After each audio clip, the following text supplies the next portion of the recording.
Okay, hello again YouTube people. There's just a little update I'm going to do about actually after having this bike for about 3 weeks now. Still really haven't taken it anywhere. I've done around 200 plus K, so not sort of just a little bit of commuting to work. I just wanted to sort of press on a couple of things that I like about the bike, a couple of little quirks about it, and just basically what it actually is like to own. And I'm going to give a little, at the end, a bike history. I'm 49 years old. I first started riding in 1984, but a bit later we'll go on to like the motorcycles that I've actually had in that time. Modifications I've done to this bike, not really much. I just changed the front headlight globe to a much brighter one, and obviously decided to keep these bar end mirrors. And obviously Triumph, or most motorcycle manufacturers now, I'm not too sure why, it must be a legal thing, adorn the motorcycle with various stickers. They had a sticker on the headlight saying this is a headlight. I thought that was fairly obvious. Also had a sticker down here saying that's where the oil goes. Now my little bit of, I suppose, motorcycle recommendation is that if you've taken your motorcycle to be serviced by somebody and they can't work out where the oil is because there's a sticker not telling them where, take your bike somewhere else. I mean, and here they had a sticker saying there's a chain and a wheel here. Now, I'm sorry, but the fact that there's a large chain and a large wheel kind of gives away that there's a wheel and a chain there. But I think that must be a legal requirement, or maybe some accounting or lawyer boffins have sort of convinced them, or maybe somebody that just sells stickers have convinced them that that's what they should do. Only other modification I've done is just done a little tribute to the homeland there, so we can't forget the homeland obviously. It seems to be an easy bike to sort of do any maintenance on. Don't know how it will be to try and top up the reservoir. I'll probably have to get some kind of long funnel to do that. That's for the coolant. I've ridden it on some very hot days. Had a day, it was 36 degrees, and I got caught sitting in some traffic, and it seemed to sort of survive quite well. It actually didn't really miss a beat. The previous model, when sitting in traffic, would struggle quite dramatically and actually would start to misfire, and you'd have to sort of like lead the throttle a little bit in order to sort of go off at the lights.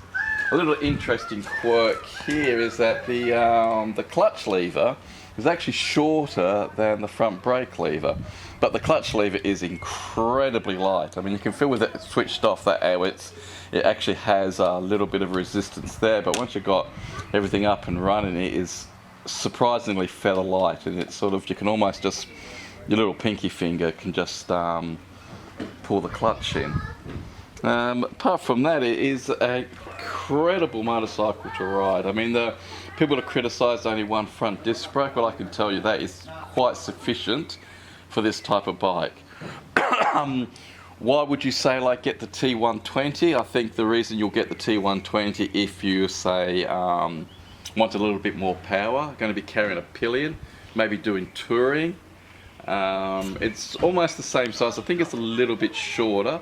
Definitely feels a lot lighter and not as intimidating. It's a lot more tamer.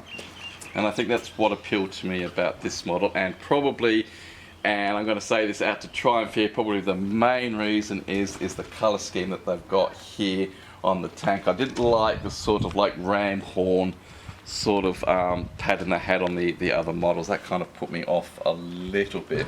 But like I say, I mean, if you're going to sort of get a bike for touring, you're going to, by the time you've put on the grab rails and everything you want on, you may as well have just gone for the T120. I prefer actually this look to the fake carburetors, because the fake carburetors they have on the 120 were notoriously unreliable unless you were a little bit of a whiz. It's very difficult to get them balanced, and even like on a short trip they would want to vibrate themselves out of tune. So I don't know why you want to do a homage to that, but obviously Triumph did, and you know, that's their decision. The way that the radiator done is absolutely brilliant. You wouldn't even notice it. In fact, a lot of people at first glance wouldn't even think it's liquid cooled, and they just think it's probably the old oil cooler that's on the previous model. But I quite like it. I think the whole bike itself, the whole build quality of all the new 2016 model Triumphs are just absolutely phenomenal. It's a massive leap forward, and to the absolute credit, they've taken an ordinary motorcycle and they've made it an absolute magnificent motorcycle. So now I just want to give a little talk on my, I suppose, bike history. Back in 1984, 16 years old, and I wanted to get myself an MBX 50. Now, I'd saved up reasonable money. I was actually started work at 13 doing a paper round. I managed to collect Christmas money, and I had a few part-time jobs, and I was actually helping my stepdad out a lot on sort of building sites, and able to save up enough money to go and buy myself a motorcycle. And the MBX 50, that when you're 16 years old, you had one of those, you were one of the lads. You were absolutely, you know, the in crowd, which is the crowd that at the time I wanted to be a part of. However, the laws that were currently in Britain at the time prohibited a 16-year-old from just walking into a shop and buying a moped without parent or guardian present. So I had to take my mother along with me. And we go to this motorcycle shop, and there they had the MBX 50 sitting there in all its glory for me to ride. But the lady goes to my mother, "No, your son doesn't want a bike like that. That's too dangerous for your son. He needs something a little bit more sensible, something a little bit more tame, something that would be better for him to learn to ride on." And she pointed to an absolute abomination that was the PX 50. And I am saddened to say that that is what I rode out with that day. I couldn't even tell you what the weather was, because my head was just looking down. So for 12 months I rode around on that for shame. Yes, it was pretty tragic for me, I must admit, and it scarred me 32 years later. So bike dealers, if a young kid comes in and says, "Hey, I want that bike," don't talk the parents out of getting him something different and shameful, unless you're prepared to ride on it for a year yourself. Then yeah, you can do it. Well, anyway, as time progressed, I got a bit older and was able to get a 125 motorcycle. And I actually got myself a CB 125, and it was a twin, and it was absolutely beautiful. It was actually a much bigger bike, and it felt like a proper motorcycle. It had gears, it was a twin cylinder. It looked the bee's knees. It actually looked a lot better, and that was something that I actually did motorcycle query in London for. And soon after passing my test, I got myself very impractical and decided to get the RD 350 LC. That I can tell you that in 1986, if you had one of those, yes, you were back in the in crowd. I had clawed back some street cred that I obviously had lost. Probably still known as the PX 50 guy, but got a little bit of street cred. But unfortunately, with the Yamaha, I would have to say today, my absolute most favourite motorcycle. I wish I'd kept it, but I actually got rid of it because it was not a practical bike for doing courier work around London. It really, really wasn't. And so I got a CBX 550. That was an absolute amazing workhorse. Really, really enjoyed that motorcycle. It did really well. It just, you know, just handled the streets of London quite well. It was a nice, perfect sized motorcycle. To me, it was a massive motorcycle, 550cc. I mean, that was just absolutely huge to me. And basically, I rode that for a few years until one day I had a bit of an accident going down the embankment. I actually hit a bit of builder's scaffolding. I think it was a bit of scaffolding and a plank. And that actually sort of knocked the bike clean off, had me going onto the other side of the road. I was alright, believe it or not. The bike was totaled. The car that was following behind me had the front radiator smashed. So neither of us were pretty happy about it. But that was the end of that bike. But I had a very, very good company that I worked for. I give it a plug here, Mercury Dispatch in North London. I don't know if that still exists, but they actually have... They actually loaned me a VT 500 for me to continue doing the work I was doing until I decided to come to Australia in 1990. And when I came to Australia, I just needed a practical, sensible, run-of-the-mill bike. But however, when I went to the bike shop, they had a Suzuki GSXR750, and I came home with that. and rode that for a while. In fact, I think I only owned that for about 3 months, because in like, I think the first 4 days, 3-4 days, I got like 3 speeding fines, and I'm not generally a speeding person, but this thing just wanted to go. It didn't accelerate to sort of 100 kilometers an hour. It kind of jumped from 0 to instantly 100 kilometers an hour, and that was it. That's all you're doing.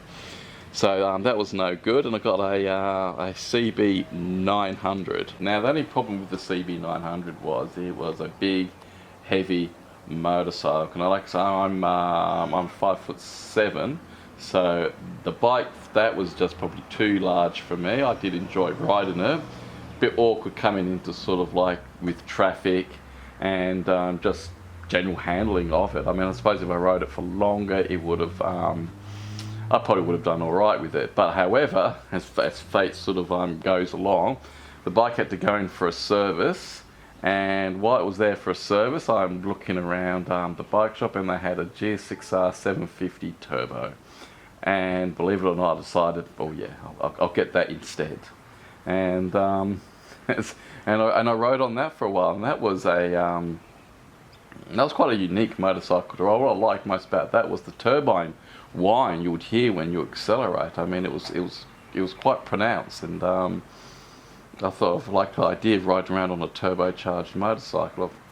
You know, in the mid-90s, I think that's pretty cool. I mean, it was an old bike. I mean, it was a 10-year-old bike, I think, when I got it, but it was still in really, really good condition. It was really, really well looked after, and rode on that actually for quite some time until I moved to Sydney. I actually rode it from Townsville down to Sydney. Sort of handled it quite well.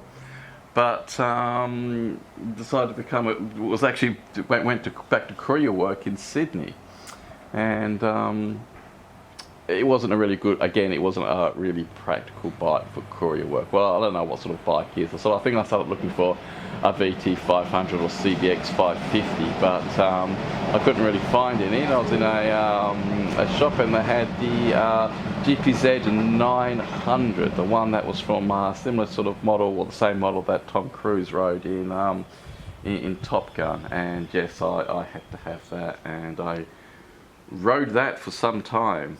But again, it's sort of like not very good for courier work. Rode it for a bit. I think probably only a few months before. I mean, it drank fuel like it was an alcoholic, and it was running out, and it really, really wanted it. So I ended up getting the FJ600. Now that was, I'll have to say, perfect for what I was doing. It was 600. It was not too small and not too big, and it was really good for the work that I wanted to do. And I continued to ride that even after I had left courier work and gone into the turf industry. But I got rid of that bike, where the person who's actually doing this filming was born, and that was some 20 years ago. So we fast forward 20 years, and last year I wanted to get back into motorcycle riding again. My partner was a little bit not happy. They've got this image of bikes being incredibly dangerous, but as long as you ride them sensibly, you're okay. And got the T100 Bonneville Black, which beautiful motorcycle. wish I could have kept both actually, but as you can see by our garage anyway, I'm keeping both as if I'm selling the car, and I don't think that will go down well. And it's good to have a car, and that's a nice car. I enjoy that car. You know, it's a 2.4 litre, it's got flappy paddles, heated leather seats, sat nav. Yes, it's nice car to drive. But anyway, and when this obviously, when this was advertised, the only thing I didn't like about the Bonneville Black was the fact that it was too much black. It looks cool, but like I say, to me, I felt somebody that was coming up to 50 and all blacked out motorcycle was something that was for the younger generation. And there we go, and here we go with this. And this is I think we'll cue that because it's breakfast time. Thank you for watching. Leave any comments, and if anybody else, I reckon, put up your bike history, because I think it's interesting seeing how people are sort of progressed. Somebody said they were jealous of me riding this bike. I did a year on a PX50. I've earned this, okay? Thank you for watching.